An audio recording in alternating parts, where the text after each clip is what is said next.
विटा येथील कारवे औद्योगिक वसाहतीत असलेल्या रामकृष्ण हरी माऊली इंडस्ट्रीवर छापा टाकून 29,73,55,200 रुपयांचे एमडी ड्रग्ज जप्त केलेत। या प्रकरणी गुजरातमधील रहूदीप धानजी बोरिया, मुंबईतील सुलेमान जोहर शेख आणि विट्यातील बलराज अमर कातारी या तिघांना अटक केल्याची माहिती पोलीस अधीक्षक संदीप घुगे यांनी दिली आहे। दरम्यान या 3 संशयितांना विटा न्यायालयात हजर केले असता त्यांना 1 फेब्रुवारीपर्यंत पोलीस कोठडी सुनावली आहे। ही कारवाई सोमवारी रात्री 7:45च्या सुमारास स्थानिक गुन्हे अन्वेषण शाखा सांगलीच्या पथकाने केली। कवटेमंकाळ, कुपवाड आणि विटा ड्रग्ज सापडल्याने सांगलीत ड्रग्ज तस्करीचे केंद्र बनलं असल्याचं स्पष्ट झालंय। विटा सांगली रस्त्यालगत असणाऱ्या औद्योगिक वसाहतीत कच्च्या साहित्यांच्या सहाय्याने मशीनद्वारे मॅफेड्रॉ तयार केलं जात असल्याची माहिती सांगलीच्या स्थानिक गुन्हा अन्वेषण शाखेच्या पोलिसांना मिळाली होती। त्यानुसार पोलीस निरीक्षक सतीश शिंदे यांनी त्यांच्या टीमसह सोमवारी रामकृष्ण हरी माऊली इंडस्ट्रीजमध्ये मॅफेड्रॉन तयार केलं जात असलेल्या ठिकाणी छापा टाकला। त्यात 29,73,55,200 रुपयांचा तयार एमडी ताब्यात घेतला। याबाबत पोलीस अधीक्षक संदीप घुगे म्हणाले, यातील संशयित रहूदीप बोरियाचा रेकॉर्डवरील आरोपी असून त्याचं बीएससी केमिस्ट्री शिक्षण झाले। त्यात केमिकल प्रोडक्शन बाबत चांगली माहिती आहे। गेल्या 1 महिन्यापासून रहूदीप बोरीचा बलराज कातारी आणि सुलेमान शेख यांनी कारवे गावच्या हद्दीत असलेल्या विटा येथील कारखाना 30,000 रुपये प्रति महिना भाड्याने घेतलाय। त्यांच्यात अद्याप कोणताही करार झाला नाही।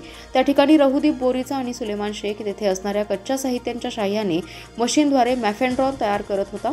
तो माल विक्रीकरिता बलराज कातारी हा बाहेर घेऊन जात असल्याची माहिती मिळाली। वरील 3 संशयितांना सहाय्यक पोलीस निरीक्षक पंकज पवार आणि पथकाने मुद्देमालासह ताब्यात घेतले। या गुन्ह्याचे धागेदोरे शोधण्याचं काम सुरू आहे। यामध्ये अजून आरोपी निष्पन्न होण्याची शक्यता असल्याचं घुगे यांनी सांगितलं। काल मिळालेल्या गोपनीय माहितीनुसार विटा पोलीस स्टेशनच्या हद्दीमध्ये विटा MIDC परिसरात काही संशयास्पद हालचाली असल्याचं आम्हाला माहिती पडलं।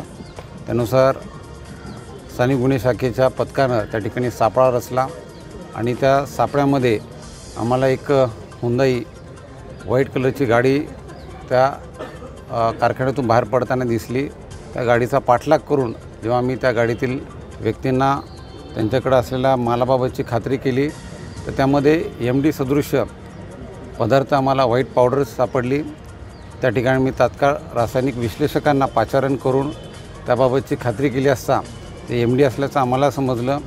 त्यानुसार आम्ही पुढील पंचनामा केला आणि हे MD ज्या ठिकाणी तयार करण्यात येत आहे त्या बंद पडलेल्या युनिटवरही आम्ही छापा टाकला आणि त्या ठिकाणी MD पदार्थ बनवण्याकमी जे रॉ मटेरियल आहे ते रॉ मटेरियल मोठ्या प्रमाणात त्या ठिकाणी आढळून आलं। त्याचबरोबर जे डिस्टिलेशन असेंब्ली आहे, या मशीनद्वारे जे यंत्रसामुग्रीद्वारे हे MD ड्रग बनवण्यात येतं ते सर्व आम्ही जप्त केलेलं आहे। आत्तापर्यंत यामध्ये आम्हाला 3 आरोपींचा सहभाग दिसून आलेला आहे।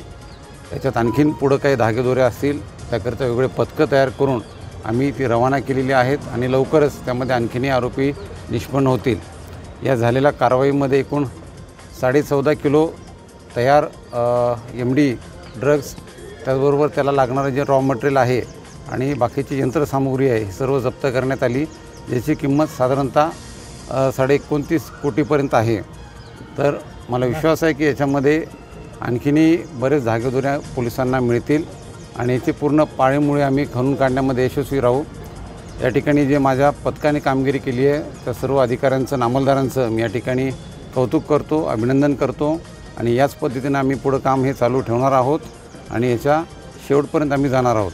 तर यामध्ये आता थोडंफार प्रमाणात हे पण दिसून येते की जे MIDC परिसरामध्ये बंद पडलेले कारखाने आहेत किंवा जे आजारी कारखाने आहेत त्याचा त्या ठिकाणी वापर करण्यात येत आहे किंवा छुप्या पद्धतीनेही ग्रामीण भागामध्ये हे सर्व रॉ मटेरियल आणून कोणाच्या नजरेला पडणार नाही या हिशोबानेही त्याचं निर्मिती करण्यात येत आहे। तर आम्ही सर्व ग्रामीण भागातील पोलीस पाटील असतील, आमचे गुप्त बातमीदार असतील, आमचं सर्व पोलीस स्टेशनचा स्टाफ असेल यांनाही सूचना दिलेल्या आहेत।